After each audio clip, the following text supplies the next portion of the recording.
Queria que os irmãos abrissem suas Bíblias em Eclesiastes capítulo 2.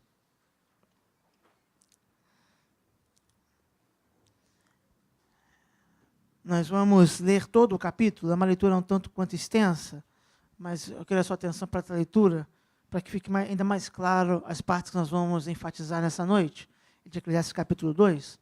Enquanto os irmãos estão localizando, pode manter aberto. Já tratei de um assunto, desse assunto em geral, de forma geral, há um ano atrás praticamente, e recentemente, os irmãos talvez alguns se lembrem, preguei no Salmo 42, falando sobre a questão, o aspecto negativo da satisfação em Deus quando nós não temos o que queremos. Quando a vida não dá o que a gente quer, quando nós não conquistamos aquilo que sonhamos, nós vamos lembrar que a nossa satisfação está em Deus. Agora, eu quero olhar esse mesmo assunto por uma outra face, outro aspecto, que é o aspecto positivo. Quando nós temos o que queremos. Quando nós conseguimos o que tanto sonhamos. Aonde depositamos a nossa satisfação, aonde encontramos verdadeira alegria, para não sermos enganados, depositando esperança de alegria e satisfação em coisas que podem ser até boas, mas são passageiras e não podem dar aquilo que o nosso coração tanto deseja. Muitas vezes nós sonhamos com essas coisas, até que conquistamos, e quando conquistamos, descobrimos que elas não podem preencher o vazio que achávamos que elas podiam preencher. Eclesiastes, se você está familiarizado com esse livro, tenho certeza que não é um dos livros mais lidos, né, da Bíblia. Talvez seja um dos poucos, né, dos menos lidos, junto com os profetas menores, talvez alguma parte dos livros históricos, e Levítico e Números, né, provavelmente. Mas muitas pessoas, quando leem Eclesiastes a primeira vez, principalmente o início do livro, consideram que é um livro um tanto quanto pessimista. Como nós estamos numa cultura muito familiarizada com a autoajuda, né, com a parte, assim, mais comum, o senso comum da autoajuda, qualquer coisa que não nos faça experimentar uma certa alegria ou euforia instantânea, ou que promova a reflexão e possa por um tempo nos abater, muitas vezes nós vemos isso como algo pessimista. Mas eu não creio que o livro de Eclesiastes, e nem o capítulo 2, que é o que vamos ler agora, seja pessimista. Pelo contrário, eu creio que o Espírito Santo dotou Salomão, que eu creio ser o autor, de um choque de realidade, para que ele pudesse, então, inspirado pelo Espírito, revelar isso ao povo de Israel e ficar para o povo de Deus como registro. Vamos ler o capítulo 2, tentar entender isso que eu estou expressando para os irmãos. Diz assim a palavra do Senhor: disse comigo, vamos, eu te provarei com a alegria. Goza, pois, a felicidade, mas também isso era vaidade. Do riso disse, é loucura, e da alegria, de que serve? Resolvi no meu coração dar-me ao vinho, regendo-me, contudo, pela sabedoria, entregar-me à loucura, até ver o que melhor seria que fizessem os filhos dos homens debaixo do céu durante os poucos dias da sua vida. Empreendi grandes obras, edifiquei para mim casas, plantei para mim vinhas, fiz jardins e pomares para mim, e nestes plantei árvores frutíferas de toda espécie. Fiz para mim açudes, para regar com eles o bosque em que reverdeciam as árvores. Comprei servos e servas, tive servos nascidos em casa, também possuí bois, ovelhas, mais do que possuíram todos os que antes de mim viveram em Jerusalém. Amontoei também para mim prata, ouro, tesouros de reis e de províncias. Provi-me de cantores e cantoras, das delícias dos filhos dos homens, mulheres e mulheres. Engrandeci-me e sobrepujei a todos os que viveram antes de mim em Jerusalém. Perseverou também comigo a minha sabedoria. Tudo quanto desejaram os meus olhos, não lhes neguei, nem privei o coração de alegria alguma, pois eu me alegrava com todas as minhas fadigas, e isso era recompensa de todas elas. Considerei todas as obras que fizeram as minhas mãos, como também o trabalho que eu, com fadigas, havia feito. E eis que tudo era vaidade, e correr atrás do vento, e nenhum proveito havia debaixo do sol. Então passei a considerar a sabedoria, e a loucura, e a estultícia. Que fará o homem que seguir ao rei, o mesmo que os outros já fizeram? Então vi que a sabedoria é mais proveitosa do que a estultícia. Quanto à luz, traz mais proveito do que as trevas. Os olhos do sábio estão na sua cabeça, mas o estulto anda em trevas. Contudo, entendi que o mesmo lhe sucede a ambos. Pelo que disse eu comigo, como acontece ao estulto, assim me sucede a mim. Por que, pois, busquei eu mais a sabedoria? Então disse a mim mesmo que também isso era vaidade. Pois tanto do sábio como do estulto, a memória não durará para sempre. Pois passados alguns dias, tudo cai no esquecimento. Ah, morre o sábio, e da mesma sorte o estulto. Pelo que aborreci a vida, pois me foi penosa a obra que se faz debaixo do sol. Sim, tudo é vaidade e correr atrás do vento. Também aborreci todo o meu trabalho, com que me afadiguei debaixo do sol, visto que o seu ganho eu havia de deixar a quem viesse depois de mim. E quem pode dizer que será sábio ou estulto? Contudo, ele terá domínio sobre todo o ganho das minhas fadigas, e sabedoria debaixo do sol também, isto é vaidade. Então me empenhei, porque o coração desesperasse de todo o trabalho com que me afadigara abaixo do sol. Porque há homem cujo trabalho é feito com sabedoria, ciência e destreza. Contudo, deixará o seu ganho como porção a quem por ele não se esforçou. Também isto é vaidade e grande mal. Pois que tem o homem de todo o seu trabalho e da fadiga do seu coração em que ele tenha trabalhado debaixo do sol? Porque todos os seus dias são dores e o seu rebanho desgosto. Até de noite não descansa o seu coração. Também isto é vaidade. Não há melhor para o homem do que comer, beber e fazer com que sua alma goze o bem do seu trabalho. No entanto, vi também que isto vem da mão de Deus. Pois separado deste, quem pode comer ou quem pode alegrar-se? Porque Deus dá sabedoria, conhecimento e prazer ao homem que lhe agrada, mas ao pecador dá trabalho, para que ele ajunte e amontoe, a fim de dar àquele que agrada a Deus. Também isto é vaidade e correr atrás do vento. Salomão, segundo a própria descrição da Bíblia, foi o homem mais sábio que já existiu. E o que aconteceu com o reino de Israel durante o seu reinado, mesmo não tendo sido um reinado tão longo, é impressionante e realmente mostra como Deus lhe conferiu a sabedoria que prometera. Israel conquistou terras nunca antes conquistadas sem ter que fazer uma única batalha. Salomão teve o reinado de paz, não teve que fazer guerras como seu pai Davi. Salomão teve muita prosperidade. Salomão teve tudo aquilo que ele descreve aqui brevemente e muito mais. Ele chega a dizer que ele não conseguiu ficar sem ter nada que ele tenha sonhado. Tudo aquilo que ele sonhou e desejou, ele conquistou. Você consegue imaginar isso?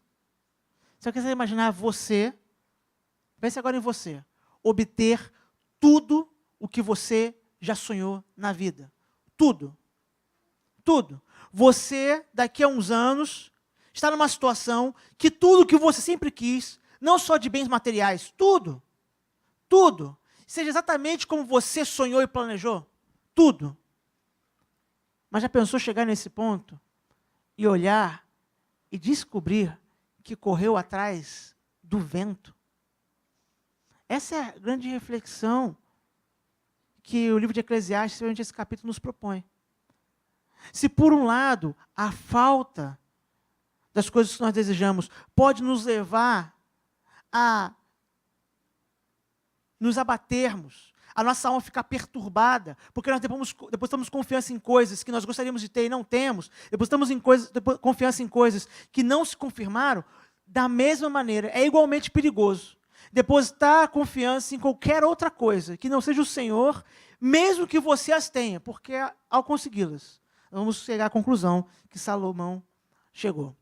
A busca por prazer e satisfação, meus irmãos, ela não é em si ruim.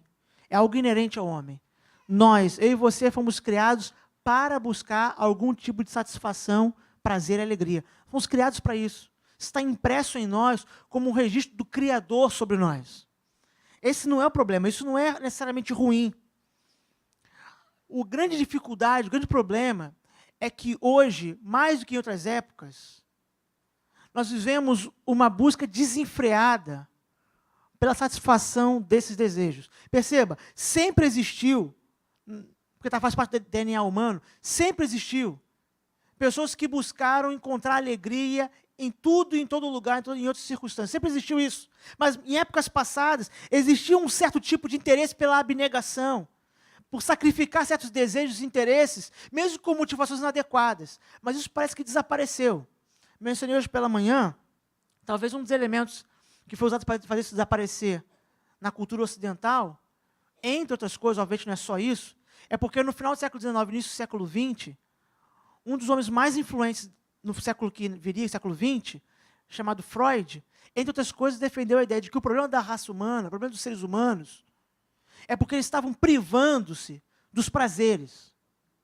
Nietzsche, por exemplo, chegou a dizer que a moralidade era coisa de mentes inferiores tentando impedir mentes superiores de experimentar os prazeres. Obviamente, Nietzsche fez isso, disse isso porque ele tinha interesses, né? Ele tinha uma paixão pela sua irmã. Então, como dizia Agostinho, nenhum homem diz que Deus não exista, a não ser que ele precise, né? Que Deus não exista. Então, Nietzsche defendeu essa teoria porque, obviamente, ele queria encontrar um fundamento para não se sentir mal, culpado pela sua paixão errada, pelo seu desejo pecaminoso. Mas voltando para Freud, ele chegou a defender, e nós, a raça humana, o Ocidente pelo menos acreditou nisso. E durante todo o século XX, fomos ensinados pelos meios de comunicação, e muitas vezes por liderança até nas igrejas, de que o que nós precisávamos para ficarmos felizes, satisfeitos, era conseguir o que nós desejávamos. Conquistar as coisas que sonhamos. E até hoje, o que é o Evangelho da Prosperidade, se não prometer isso? Você vai encontrar alegria e satisfação quando tiver um emprego melhor, ou o carro que você sonha, ou a casa de praia, e assim por diante. É um tipo de promessa de satisfação em coisas. É aquela velha frase, tão comum nos nossos dias, eu também tenho o direito de ser feliz. Geralmente, dita para fazer outra pessoa infeliz. Para mostrar para outra pessoa que a minha felicidade é mais importante do que a dela. Por isso nós dizemos, eu também tenho esse direito.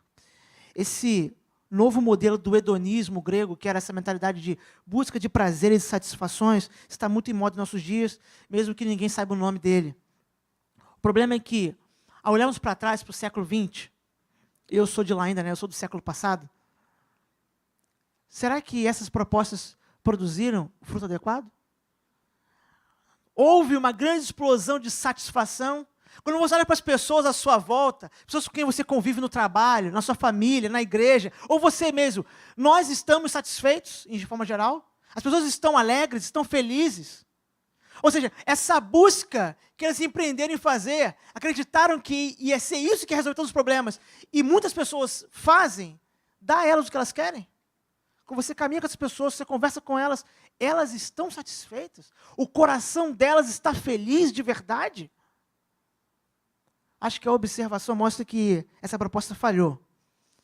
Parece que esses proponentes dessa busca desenfreada pelos prazeres não leram Eclesiastes. Não leram o que Deus falou pela boca do seu servo Salomão. Interessante perceber, um autor chamado Tim Keller, eu recomendo os seus livros, pelo menos os que têm língua portuguesa, todos que eu já li são muito bons. Ele tem um livro chamado Deuses Falsos. Nesse livro, o Tim Keller vai defender que tem só três coisas, onde nós depositamos toda a nossa confiança para nos dar alegria, prazer, para dar sentido para a nossa vida. Só três coisas. Todo o resto serve para essas três coisas. Ele vai dizer que essas três coisas nas quais depositamos confiança, em queremos encontrar satisfação para o nosso coração, são sexo, dinheiro e poder. São só três coisas. Tim Keller foi pastor há mais de 30 anos em Manhattan, um dos lugares mais secularizados do planeta. E ao observar as pessoas com quem ele lidou, pregando o evangelho, aconselhando, ele percebeu, todas as pessoas, o que elas desejam, o que elas sonham, está ligado a essas três coisas. Sexo, dinheiro e poder. Porque elas acham que essas coisas podem dar a alegria que falta no coração delas. Elas acreditam que é isso que vai completar aquilo que está faltando. O buraco que há no coração dessas pessoas, elas acham que podem preencher com isso. E eu chegarei a dizer que dinheiro e poder, em muitos aspectos, se confundem. Estão misturados. E eu concordo com o Tim Keller nisso. Falando disso, um autor chamado Paul Tripp vai definir muito bem por que essas áreas são perigosas, quando nós estamos falando da questão da satisfação. Antes de nós voltarmos para Eclesiastes e ver o que Deus falou, provavelmente dito por meio de Salomão. Olha o que o Paul Tripp vai dizer sobre essas áreas da vida e o perigo de depositar nelas, de buscar nelas a satisfação para o coração. Ambas, sexo e dinheiro, como eu disse, o poder pode estar implícito na questão do dinheiro, ambas funcionam em nossa cultura atual como solventes espirituais, que consomem o próprio tecido da comunidade humana. Ambas as áreas têm o poder perverso de dominar o nosso coração e assim determinar a direção da nossa vida. Ambas sussurram a nós que estamos no controle, enquanto ao mesmo tempo tornam-se o Senhor que progressivamente nos acorrenta e domina. Ambas afirmam a possibilidade de finalmente trazer satisfação, mas em vez disso, fazem-nos invejar quem tem mais e melhor que nós. Ambas as áreas vendem a mentira de que o prazer físico é caminho para a paz espiritual. Ambas são obras das mãos do Criador, mas prometem o que só o Criador pode cumprir. Perceba, todo ser humano, como eu disse, nasce para encontrar satisfação e alegria. Isso é inerente. O problema está aonde nós buscamos isso. E o que as pessoas mais buscam em nossos dias é encontrar satisfação nessas áreas. Nós vemos hoje uma sociedade, toda ela construída sobre esses pilares: sexo, dinheiro e poder. As pessoas saem de segunda a segunda, se matam no trabalho, se empenham, se dedicam, muitas vezes passando umas por cima das outras, porque elas querem encontrar essa satisfação nessas coisas, porque elas entendem que quando encontrar, finalmente, a peça que falta no coração, esse vazio que eles sentem, vai ser preenchido. Essa é a promessa que é dada. Essa é a promessa que é feita, de que eles vão encontrar a alegria. E o problema é que mesmo entre nós, servos de Deus, pessoas que foram alcançadas pela graça do Evangelho, muitas vezes nós ainda estamos acreditando nessa mentira, de que nessas coisas nós podemos encontrar alegria e satisfação.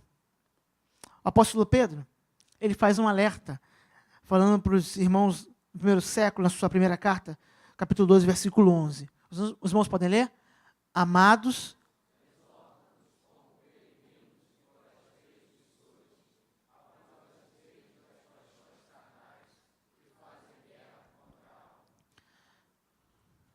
Pedro está lembrando aqueles irmãos que estão debaixo de perseguição, eles estão no espectro oposto de onde Salomão estava. Eles não estão em paz, eles não estão em prosperidade, mas ele faz o mesmo alerta que serve para quem está na situação que Salomão estava. Sim, lembrem-se, vocês são aqui peregrinos e forasteiros. Aqui não é a nossa pátria. Aqui não é o nosso lugar. Lembrem-se disso. Peregrinos e forasteiros, e por isso se abstenha das paixões carnais. Essa linguagem, por mais que muitas vezes ela seja usada por uma mentalidade legalista, a ideia de que o que é do corpo, eu falei sobre isso hoje pela manhã, né? O que é do corpo é sujo, o que é do espírito é limpo. Não é essa a visão cristã. Deus os criou por inteiro. O seu corpo é santo, a criação santa de Deus. Ele pode não estar sendo usado por um fim santo, mas ele é uma criação santa de Deus, assim como a sua alma. Não há terreno profano no universo. Tudo que Deus criou é santo. Nós é que profanamos. Então essa não é a visão cristã. O que o Pedro está dizendo aqui, o que é a mentalidade cristã e o alerta que eu faço a partir desse livro de Eclesiastes, vamos ver agora, não é contra sentir prazer e encontrar alegria nas coisas. É contra buscar nessas coisas a alegria e o prazer que só Deus pode dar. É contra dar às coisas materiais ou imateriais um valor que elas não podem ter. Inclusive, coisas boas, como Salomão menciona, e nós vamos ver. Como citei ainda há pouco o Paul Tripp, ele fala sobre essa questão, o poder do sexo e do dinheiro de nos dominar, prometendo alegria e satisfação. É impressionante perceber como nós temos uma cultura onde até para vender coisas simples, a sensualidade é explorada. Os comerciais de TV são espantosos. Espantosos. Parece que não dá para promover nada sem explorar, especialmente a mulher. E eu já falei isso outras vezes aqui, mas eu repito, para tentar dar uma dose de imunidade, para ver se acaba com a audiência de vez desses programas, né? Programas do tipo Faustão e afins, é impressionante. Porque às vezes o apresentador e outras pessoas estão fazendo um discurso de defesa da mulher, de valorização da mulher, enquanto atrás, 20 mulheres, sei lá, 15, 30, estão dançando com pouquíssima roupa. Mas na frente o discurso é de, vamos valorizar as mulheres, isso aí.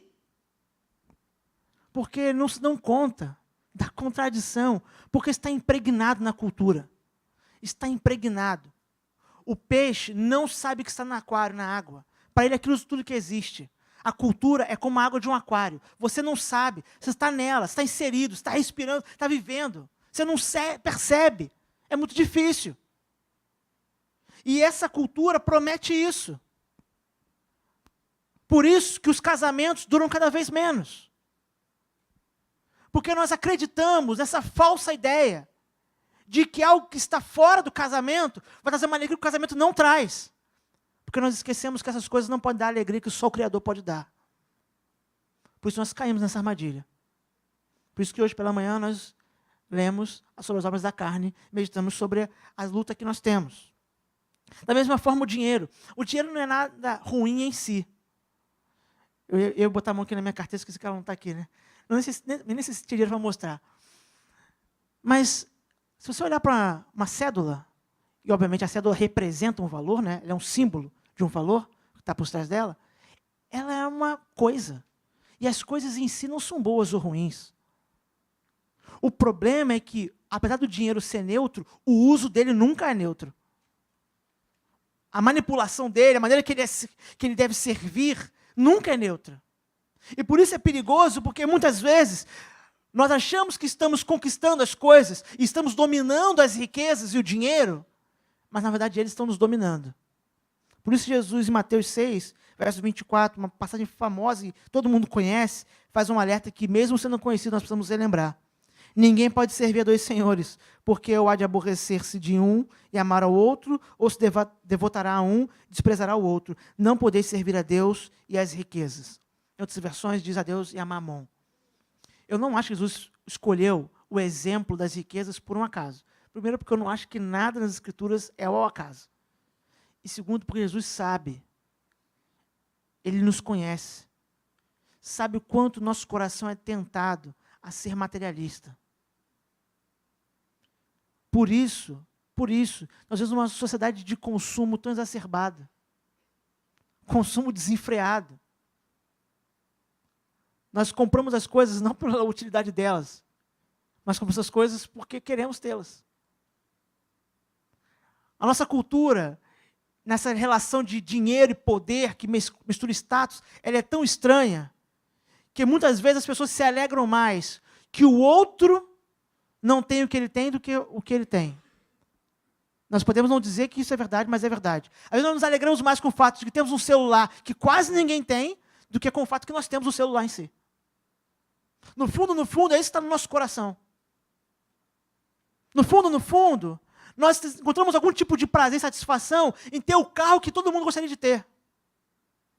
Não importa se nós queremos ter esse carro ou não. Em ter o emprego ou o status que todo mundo sonha em ter. E isso demonstra muito bem onde está o nosso coração. Isso demonstra que o nosso coração está buscando satisfação e alegria naquilo que não pode lhe dar. Mesmo que você tenha, você não vai conseguir. Esse é o alerta de Eclesiastes. Mesmo que você conquiste tudo o que você sonhou, se essas coisas forem um fim em si mesmo, elas são o vento. Você não vai conseguir encontrar. O apóstolo Paulo, falando a Timóteo, jovem pastor, ele faz um alerta. Ele vai dizer, porque o amor do dinheiro é a raiz de todos os males, e alguns nessa cobiça se desviaram da fé, e a si mesmos se atormentaram com muitas dores. Como lemos hoje pela manhã, Romanos 8,13. Pode passar mais um? Ah, não. Não está aí, não tem problema.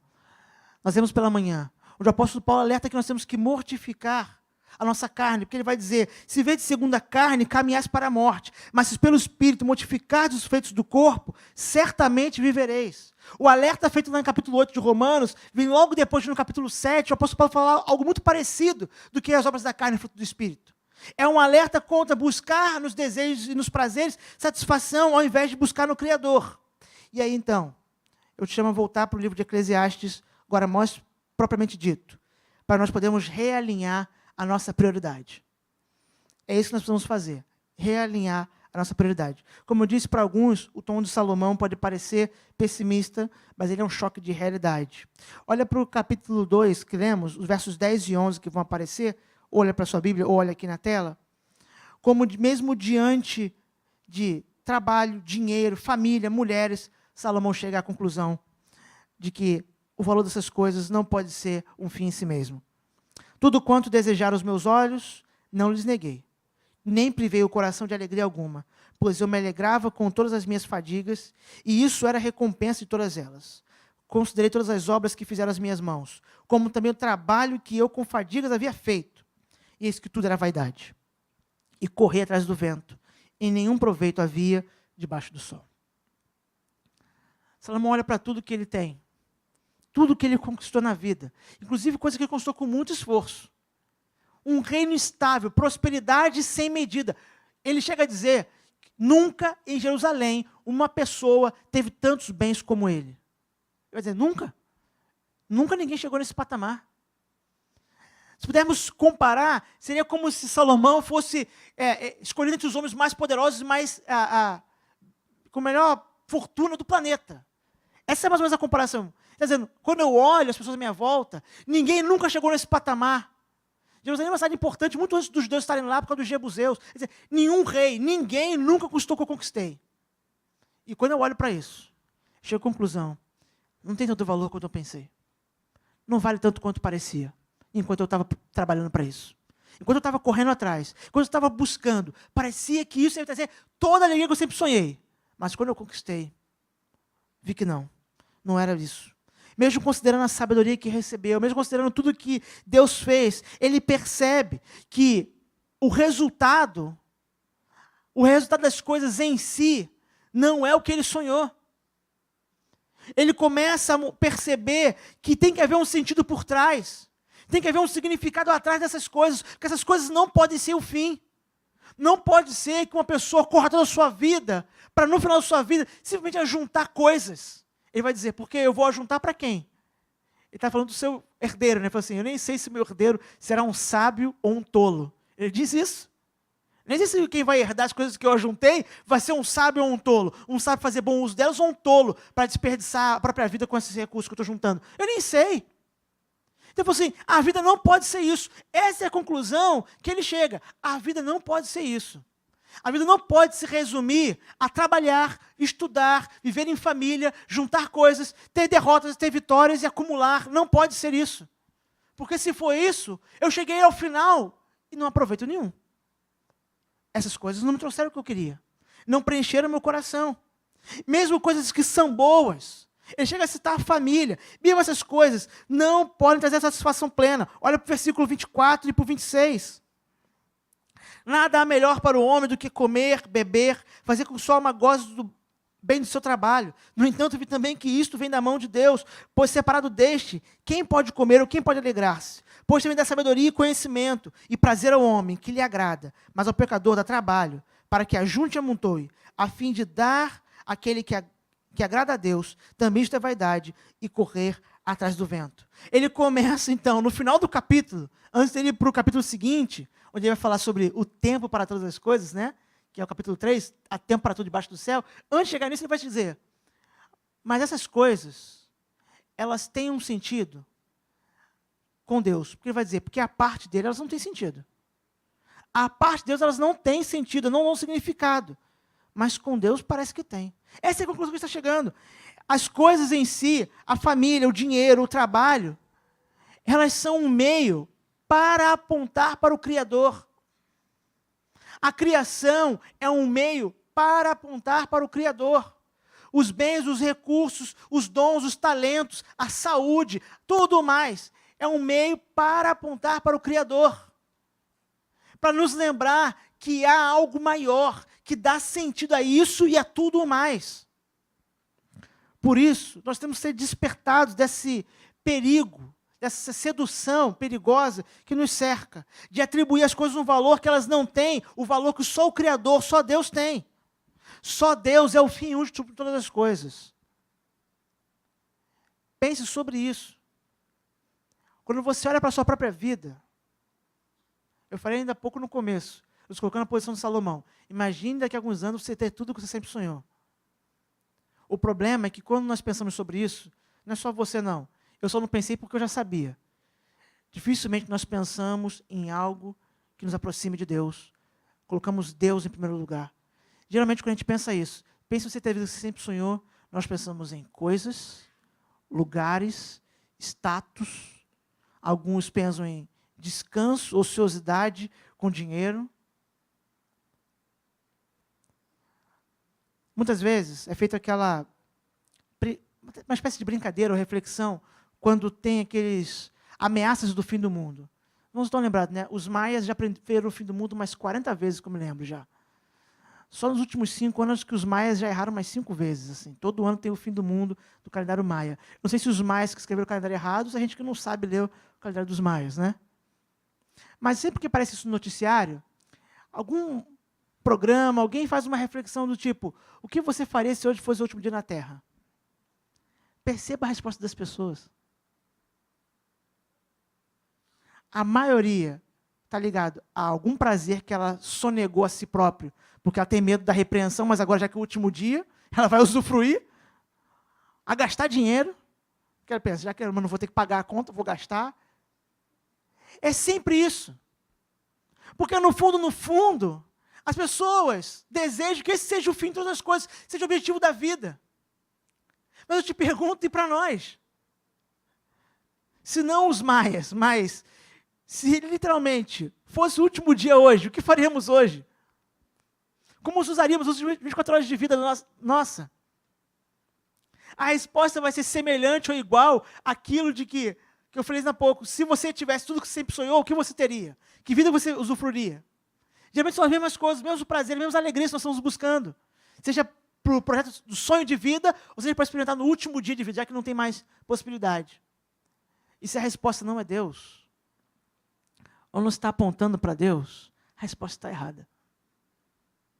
O problema é que o meu coração e o seu dá muitas respostas, e geralmente Deus não aparece entre elas. Deus não aparece. Mas Salomão nos alerta e fala assim, olha, o homem pode experimentar esses prazeres, essa alegria, comer, beber, experimentar o bem do seu trabalho, mas a parte de Deus isso não faz sentido. Longe do Criador isso não faz nenhum sentido. Interessante porque Jesus, quando chega na casa de uma família que ele era muito querida, família de Lázaro, Marta e Maria, em Betânia, na visita que ele faz, há aquela cena importante onde as irmãs tomam posturas totalmente diferentes. Enquanto Marta se ocupa dos afazeres da casa, Maria se assenta para ouvir o que Jesus tem para ensinar. E Lucas registra assim no capítulo 10, versículos 41 e 42, um pedaço desse diálogo que Jesus tem com Marta por causa dessa escolha que as irmãs fazem. E respondendo Jesus, disse-lhe, Marta, Marta, estás ansiosa e afadigada com muitas coisas, mas uma só é necessária, e Maria escolheu a boa parte, a qual não lhe será tirada. Quantas coisas são necessárias, segundo Jesus? Uma. A primeira vez que eu olhei para esse texto nessa perspectiva, meus irmãos, eu confesso que eu fiquei um pouco assustado. Porque eu pensava que muitas coisas eram importantes. Muitas. Muitas eram necessárias, essenciais. E Jesus, para minha surpresa, ele diz, uma. Não são duas. Uma é necessária. Não quer dizer que não tem outras coisas que sejam importantes. Mas necessária, essencial, só tem uma. Uma. E o problema não era que Marta estava ocupada nos afazeres. O problema não era que Marta estava trabalhando. Não. O problema é que Marta não entendeu que naquele momento nada era mais importante do que experimentar o que Maria estava experimentando. Marta não entendeu que naquele momento não era o momento de se ocupar com mais nada, porque as coisas importantes iam ficar para trás por causa daquilo que era essencial. O problema na nossa vida não é que nós trabalhamos, não é que nós queremos o conforto para a família, o problema não é querer dar para os filhos um futuro melhor, isso não é um problema. O problema é que nós fazemos isso em detrimento daquilo que é essencial, da uma coisa que é necessária. Quando nós devemos fazer o contrário, sacrificar tudo por causa dessa uma coisa. Por causa dessa uma coisa, que é o relacionamento com Deus. Por quê? Porque só Deus vai dar a satisfação que nós buscamos. Porque só Deus vai dar a alegria que o teu coração precisa. Só Ele. Mais ninguém. Inclusive, com coisas boas, cuidado para não criar uma expectativa irreal. O casamento é uma bênção da parte de Deus, mas não é nele que você vai encontrar satisfação para a sua alma plenamente. Não coloque esse peso sobre o seu cônjuge. É em Deus. Os filhos são uma bênção. E eu tenho 2 que me trazem muitas alegrias. Mas eles não podem ser o alvo da minha satisfação plena. Só Deus pode ser. E eu poderia continuar enumerando coisas, itens e mais itens aqui, que eu e você somos tentados todos os dias a buscar e buscar e buscar, esquecendo que só tem uma coisa que é necessária, que é essencial. Quando Jesus está, no capítulo anterior de Lucas, ele registra isso, ele estava conversando com os discípulos sobre esse mesmo assunto que ele vai tratar na casa dessa família em Betânia. Ele vai chegar a dizer, usar uma imagem muito interessante, vai dizer, o que adianta para vocês ganhar o mundo inteiro? Ganhar tudo. E perder-se no caminho, perder sua própria alma no processo. Do que adianta? Ele usa uma figura exagerada, porque ele vai dizer, você pode conquistar tudo. Você pode conseguir o mundo. Você pode ser Salomão. Você pode ser Salomão. Mas se você não conseguir aquilo que é realmente importante, não tiver a coisa mais preciosa na sua vida, que é o próprio Deus, essas coisas vão ser vento, bolha de sabão. Não vão durar. O prazer que elas dão não persiste, não persevera.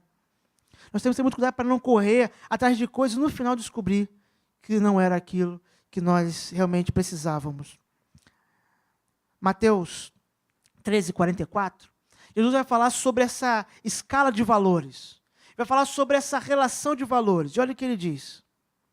O reino dos céus é semelhante a um tesouro oculto no campo, o qual certo homem, tendo-o achado, escondeu e, transbordante de alegria, vai, vende tudo o que tem e compra aquele campo.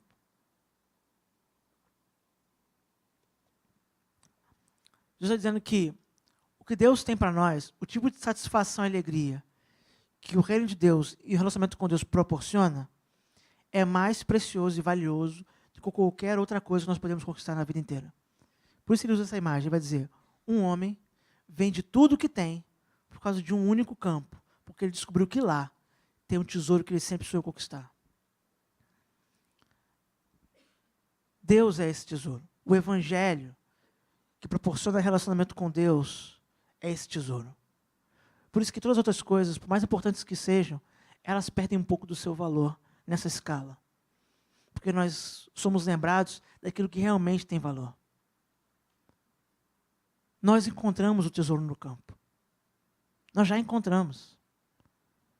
Nós estamos no processo entre encontrar o tesouro e abrir mão de tudo que tem para ficar com o tesouro, ficar com o campo. Esse é o nosso processo na caminhada aqui. A nossa peregrinação é nesse sentido. De dia após dia, entender que o campo já foi encontrado, o evangelho já foi nos apresentado, o tesouro já está revelado para nós. O que nós temos que fazer agora é entender quanto vale de fato isso que encontramos. Quanto vale de fato esse reino? Quanto vale de fato a relação com Deus? Será que a satisfação de um prazer imediato compensa?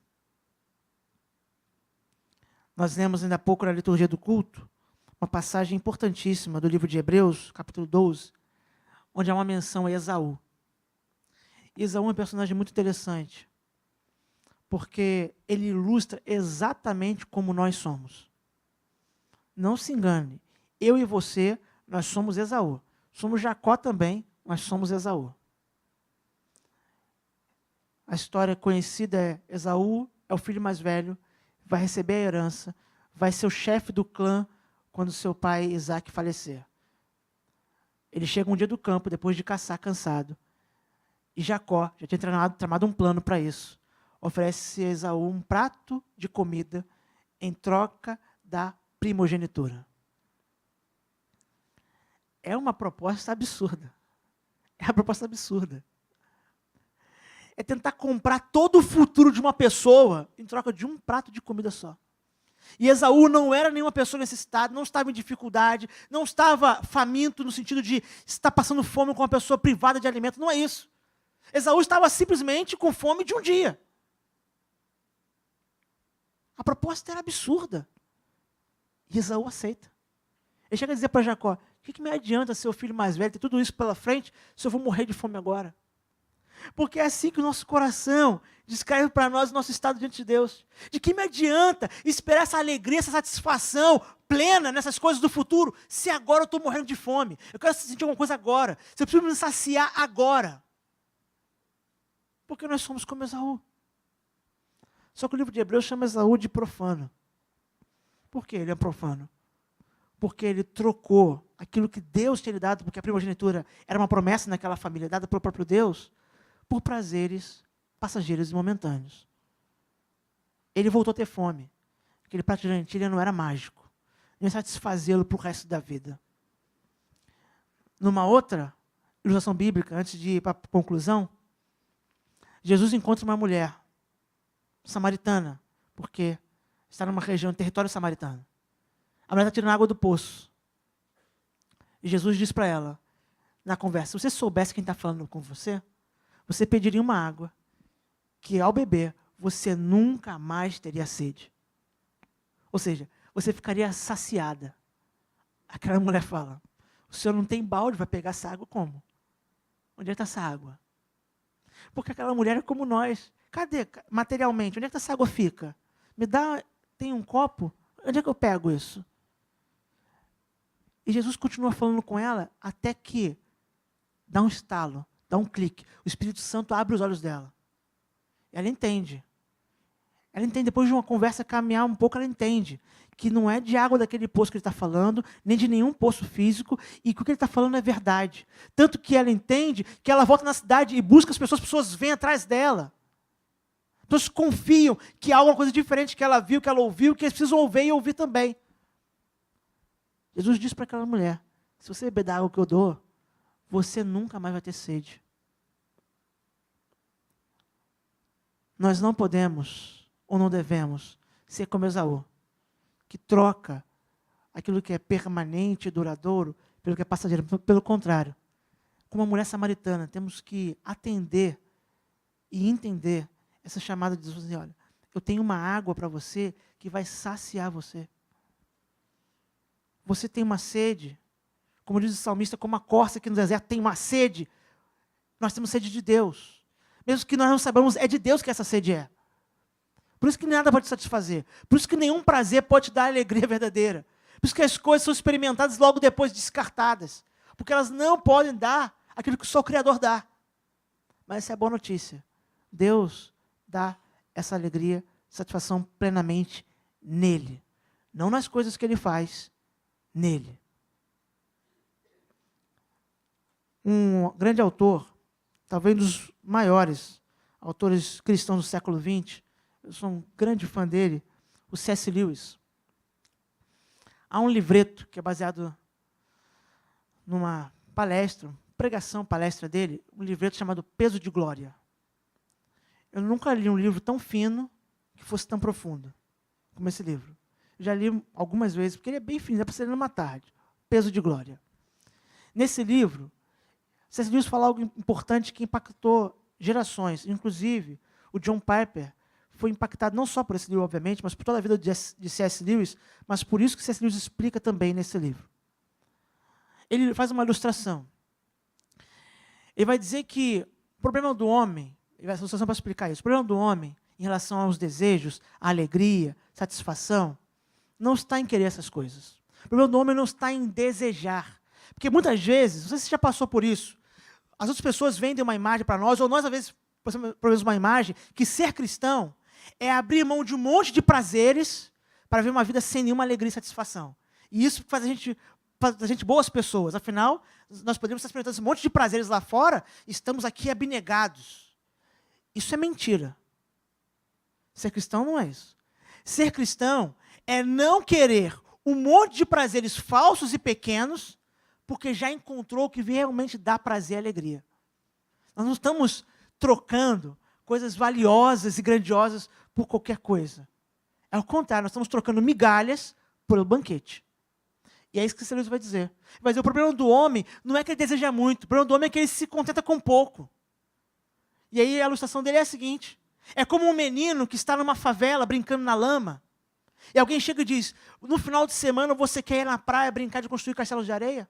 Mas aquele menino nunca foi na praia, não sabe nem o que é areia, ele só conhece lama. E ele pensa, não, eu estou feliz aqui brincando na lama. Estou satisfeito aqui. Dá alegria fazer essa brincadeira aqui. E alguém poderia talvez explicar, descrever a praia, explicar para ele, você não sabe a alegria que é ir na praia fazer castelo de areia, você não consegue, é muito melhor do que estar aqui nessa lama. Mas ele nunca viu, ele não sabe. Nós somos assim. Nosso problema não é que nós desejamos muito. Nosso problema é que nós nos contentamos com muito pouco. Com muito pouco. E ficamos com a lama. Ficamos com a lama, achando que isso satisfaz e traz alegria. Até que descobrimos que não faz. Que não gera essa alegria que precisamos. Por isso, encerrando essa mensagem dessa noite, eu queria te convidar a refletir. Pensar, não no outro, em você. Você pode procurar alegria em todos os prazeres desse mundo. Você pode experimentar tudo o que você sempre sonhou. Você pode ser mais poderoso e mais rico do que Salomão, ou de qualquer um desses homens e mulheres que aparecem nas capas de revistas e aparecem no noticiário. Você pode chegar a tudo isso. Mas a parte de Deus vai ser correr atrás do vento. Você não vai encontrar o que você está procurando. Você pode trocar de relacionamento em relacionamento.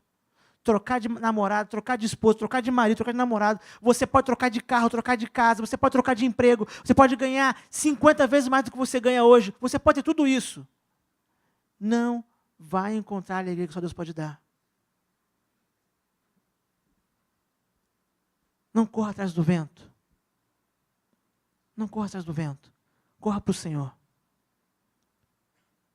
Encontre nele, na graça de Deus, toda a alegria que o seu coração sempre sonhou. Não é imunidade de problemas, não é isenção de dificuldades, mas é alegria independente do cenário, porque Deus passa a ser a fonte de alegria do nosso coração. Você ainda vai derramar muitas lágrimas, mas nenhuma delas vai ficar sem ser consolada. Essa é a mensagem do Evangelho. É o alerta. É o alerta de que o nosso coração pecaminoso está enganado.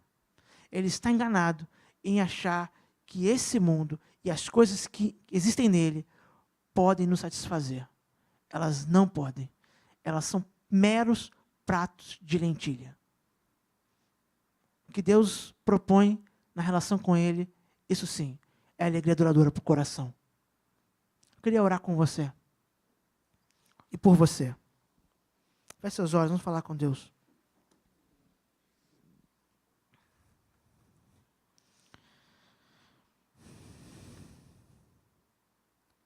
Querido Deus e Pai. Pai, quantas vezes nós temos que confessar? Nós buscamos em coisas, em bens, no status, em tudo mais. Nós depositamos, ó Pai, nesses falsos ídolos, seja ele o dinheiro, o poder, o sexo, depositamos neles expectativa de satisfazer a nossa alma. Quantas vezes as pessoas, ó Pai, irmãos nossos, amigos, têm trocado de relacionamentos, têm trocado de trabalho, trocado de tudo, buscando sempre mais, buscando sempre o melhor, para encontrar uma alegria que parece que nunca chega. Pai, nos perdoa, Senhor, por essa cegueira. Abre os olhos, Senhor, daqueles que ainda estão com o seu coração enterrado nesse mundo. E não foram alcançados pela Tua graça que satisfaz, que salva, que liberta e nutre de verdade a nosso coração. E, ó Pai, para aqueles de nós que já fomos alcançados por essa graça, que já experimentamos ela, Senhor, nos ajuda, ó Pai. Ajuda a não sermos novamente seduzidos pelas nossas antigas paixões. Pai, nós somos muitas vezes tão tolos. Nós achamos que coisas pequenas, passageiras, vão nos alimentar e satisfazer para a vida toda. Pai, nos lembra que nós fomos criados para o Senhor, e por isso só o Senhor pode nos satisfazer plenamente. Pai, nos lembra que só o Senhor pode preencher esse espaço que é na nossa vida que nada preenche. Que só o Senhor como nosso Deus, só essa crescente relação com o Senhor dia após dia, pode suprir essa necessidade profunda da nossa alma, que nada mais pode suprir.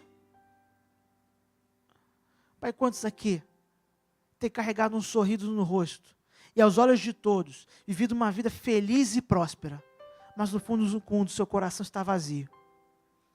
Pai, haja de misericórdia, Senhor, lhe peço, despertando essas pessoas desse auto-engano.